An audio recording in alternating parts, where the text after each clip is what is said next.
Hello everyone, welcome to tasty dish by Sethu Palaniappan. இன்றைக்கி lunch box recipe 5ல் Coimbatore special அரிசி பருப்பு சாதம் எப்படி செய்யலான்றதை பார்க்கலாங்க. இந்த ரெசிபி செய்கிறதுக்கு புழுங்கலரிசி சாப்பாட்டரிசி 1 டம்ளர் எடுத்துருக்குறேங்க. அதே டம்ளரில் துவரம்பருப்பு 1/4 டம்ளர் எடுத்து வச்சுருக்கிறேன். எடுத்து வச்சுருந்த 1 டம்ளர் அரிசியும் 1/4 டம்ளர் துவரம்பருப்பையும் 2 தடவை நல்லா கழுவிட்டு ஒரு 1/4 மணி நேரத்துக்கு ஊற வச்சுருக்குறேங்க. அரிசி பருப்பு சாதம் செய்கிறதுக்கு ஸ்டார்ட் பண்ணிக்கலாங்க. இதுக்கு ஒரு குக்கரில் எண்ணெய் விட்டுக்கிறேன். எண்ணெய் சூடானதுக்கப்புறம் இதில் கடுகும் ஜீரகமும் தாளிச்சிக்கிறேன். கடுகு பொரிஞ்சதுக்கப்புறம் வரமிளகாய், சின்ன வெங்காயம், கருவேப்பிலை, பெருங்காயத்தூள், மஞ்சத்தூள், வெங்காயம் நல்லா வதங்கட்டுங்க. இதோட பூண்டு சேர்த்துக்கிறேங்க. ஒரு 4-5 பல்லு பூண்டை இடித்து வச்சுருக்கிறேன். ஒரு தக்காளி சேர்த்துக்கிறேன்.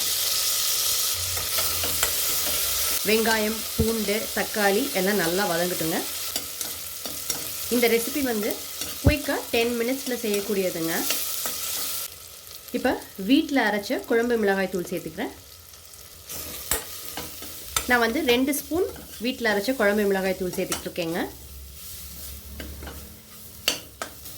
மசாலா நல்லா குக் ஆகிடுச்சுங்க. இப்போ தண்ணி சேர்த்துக்கலாம். 1 டம்ளர் அரிசிக்கு 3 டம்ளர் தண்ணி சேர்த்துக்கிறேன்.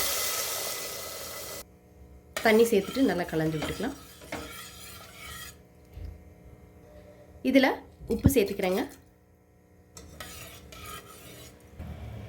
இப்போ தண்ணி ஒரு கொதி வர ஆரம்பிச்சிருச்சுங்க. இப்போ ஊற வச்சுருந்த அரிசியும் பருப்பையும் சேர்த்துக்கிறேன்.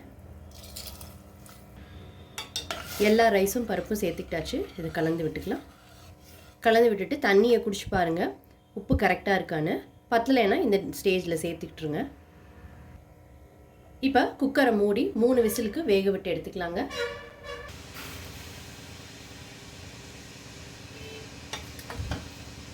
ரொம்ப சூப்பராக ஒரு அருமையான அரிசி பருப்பு சாதம் ரெடி ஆயிடுச்சுங்க.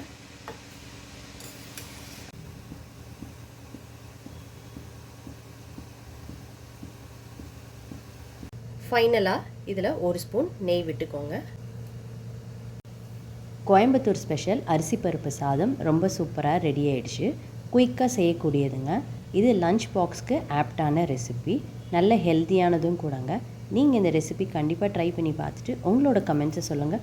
உங்களுக்கு இந்த ரெசிபி பிடிச்சிருந்துச்சுன்னா லைக் அண்ட் ஷேர் பண்ணுங்கள். உங்கள் ஃபேமிலி அண்ட் ஃப்ரெண்ட்ஸ்க்கு tasty dish by Sethu Palaniappan சேனலை சப்ஸ்கிரைப் பண்ணுங்கள். நோட்டிஃபிகேஷன் பெல்லை கிளிக் பண்ணுங்கள் for more videos. Thanks for watching.